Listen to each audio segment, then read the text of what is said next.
BR Ambedkar జోహార్ BR Ambedkar జోహార్ BR Ambedkar జోహార్ BR Ambedkar జోహార్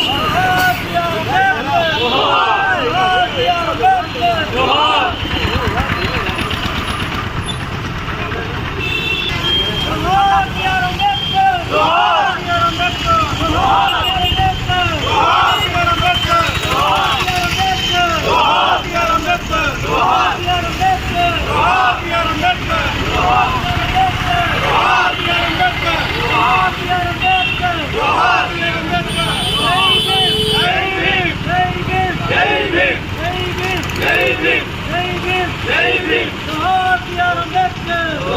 BR Ambedkar జోహార్ BR Ambedkar జోహార్ BR Ambedkar జోహార్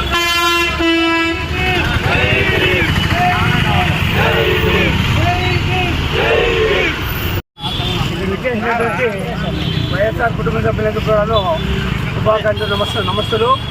ఈరోజు భారత రాజ్యాంగ నిర్మాత రచించినటువంటి భారత రాజ్యాంగం ఆమోదించబడిన తేదీ మొట్టమొదటిసారిగా మనకు 1940 స్వాతంత్రం వచ్చిన తర్వాత పూర్తి స్వాతంత్రం రాలేదు. ఎందుకంటే స్వాతంత్రం వచ్చింది కానీ మన చట్టాలు మన సొంత రాజ్యాంగం అమల్లోకి రాలేదు, రాజ్యాంగమే లేదు. ఆ సందర్భంలో 47 స్వాతంత్రం జరిగిన తర్వాత రాజ్యాంగ రచనా సంఘాన్ని తీయడం జరిగింది. ఆ డ్రాఫ్టింగ్ కమిటీకి చైర్మన్గా డాక్టర్ బిఆర్ అంబేద్కర్ గారు నియమితులైనారు.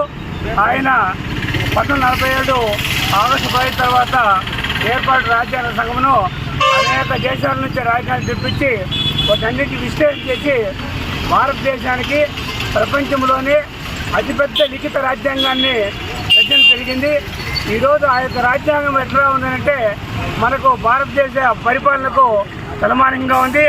అటువంటి రాజ్యాంగము 1949 నవంబర్ 26 నాడు ఆమోదించబడింది. అయితే అమల్లోకి వచ్చింది 1950 జనవరి 26 నుంచి. ఆ రోజు మనము రిపబ్లిక్ డే జరుపుకుంటా ఉన్నాం. ఈ రాజ్యాంగం ప్రత్యేకత మీకు తెలుసు. రాజ్యాంగం రాసిన తర్వాత కాలానుగుణంగా పరిస్థితులకు అనుగుణంగా రాజ్యాంగంలో సవరణ చేస్తూ వచ్చారు. కానీ అయితే మౌలికమైనటువంటి రాజ్యాంగ విధానం మార్చే అవసరము ఆవశ్యకత ఆ యొక్క ఇది ఎవరికి కూడా లేదు. అది ఎంత పెద్ద భారతదేశం పరిపాలన చేసే వాళ్ళైనా రాజ్యాంగం చిన్న సవరణ చేస్తే కానీ మౌలిక మార్చేది లేకుండా ఆ మానవుడు రాసినాడు. ఈరోజు అందుకనే రాజ్యాంగ వ్యవస్థ 3 రాజ్యాంగ వ్యవస్థలు కార్యనిర్వాహక శాఖ, శాసన నిర్మాణ శాఖ, న్యాయశాఖ వాటి యొక్క బరిలో అవి విధులు నిర్వర్తిస్తూ భారత రాజ్యాంగాన్ని కాపాడుతూ అన్ని చట్టాలను అమలు చేసే విధంగా వచ్చే పరిస్థితి ఆయనకి దక్కింది చెప్పి ఆయనకి ఈరోజు మనమందరూ కూడా నివాళులు పిలుస్తా ఉన్నాం. కాబట్టి వీటందరికీ మరోసారి శుభాకాంక్షలు తెలియజేస్తా ఉన్నాం.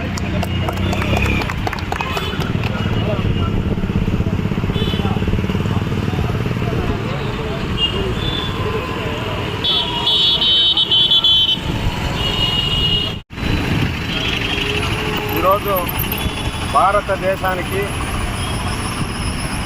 స్వతంత్రం వచ్చిన తర్వాత ఈ భారతదేశంలో సర్వమతాలు సర్వకులాలు ఉన్నటువంటి అతిపెద్ద భారతదేశానికి రాజ్యాంగాన్ని నిర్మించి రాజ్యాంగం ద్వారా అందరికీ సమానత్వం స్వేచ్ఛ అందించినటువంటి మహనీయుడు మా అందరి ఆరాధ్య దైవం డాక్టర్ బిఆర్ అంబేద్కర్ గారికి ఈరోజు పలమనేరులో ఆయన ఘనంగా నివాళులు అర్పించడం జరుగుతోంది. భారతదేశంలో ఉన్న అందరికీ కూడా అన్ని హక్కులు పొందాలనేటువంటి ఆశయంతో అంబేద్కర్ గారు రాజ్యాంగాన్ని నిర్మిస్తే ఈరోజు దాన్ని కొంతమంది రాజకీయ స్వార్థానికి రాజ్యాంగాన్ని కూడా తుంగలో తొక్కి ఈరోజు ప్రజలకి చేరవలసినటువంటి చట్టాలను కానీ హక్కులను కానీ కాలరాస్తూ ఈరోజు మనం ఈ రాష్ట్రంలో కూటమి పరిపాలన కానీ రాష్ట్రంలో నడుస్తున్నటువంటి అరాచక శక్తుల యొక్క దౌర్జన్యాలను కానీ ఈరోజు బడుగు బలహీన వర్గాలందరూ కూడా వాళ్ళ నుంచి ఎన్నో అవమానాలు ఎంతో కష్టంగా ఈరోజు జీవితాల్ని సాగిస్తున్నటువంటి విషయాలు రోజు మనం సోషల్ మీడియాలో కానీ మాధ్యమాల్లో కానీ చూస్తున్నాం. మరి ఇదే విధంగా ముందుకెళ్తే మరి అన్ని కులాలకి అన్ని మతాలకు కూడా ప్రమాదం పొంచి ఉంది. కాబట్టి ఏదైతే అంబేద్కర్ గారు ఆ రోజు ఆయన అనుభవించినటువంటి అనుభవాలను కానీ ఇతర దేశాల్లో లేనటువంటి అంశాలను కూడా ఈ రాజ్యాంగంలో పొందుపరిచి ప్రజలకి చట్టాల పట్ల కానీ ప్రజలకు ప్రభుత్వాల పట్ల కానీ పూర్తి బాధ్యతతో ప్రజలకి సేవ చేసేటువంటి రాజ్యాంగాన్ని ఏదైతే పొందుపరిచారో ఆ హక్కుల్ని కాపాడుకోవడానికి ఆ రాజ్యాంగాన్ని కాపాడుకోవడానికి ఇప్పటికే 76 సంవత్సరాలు పూర్తయినా కానీ ఆ రాజ్యాంగాన్ని అదేవిధంగా ఆయన స్మృతులను కానీ మరి కొన్ని చోట్ల చూసాం. కొంతమంది దుష్ట శక్తులు అంబేద్కర్ విగ్రహాలను కొట్టడం, రాజ్యాంగాన్ని హేళనగా మాట్లాడడం, ఈ విధంగా కొంతమంది ఆయన స్మృతుల్ని కనుమరుగు చేసేటువంటి పద్ధతుల్లో ముందుకెళ్తున్నారు.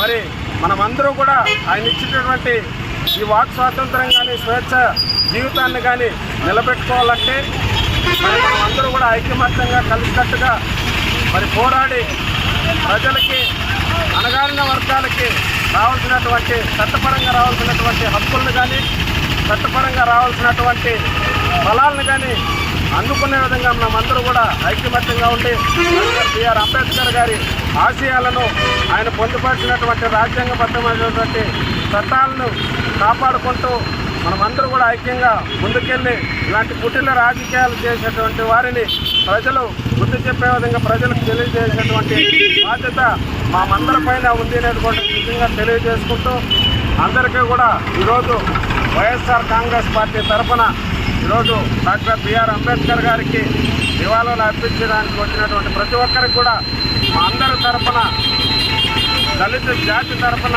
అందరికీ కూడా శుభాకాంక్షలు తెలియజేస్తున్నాం. జై భీమ్, జై బిఆర్ అంబేద్కర్.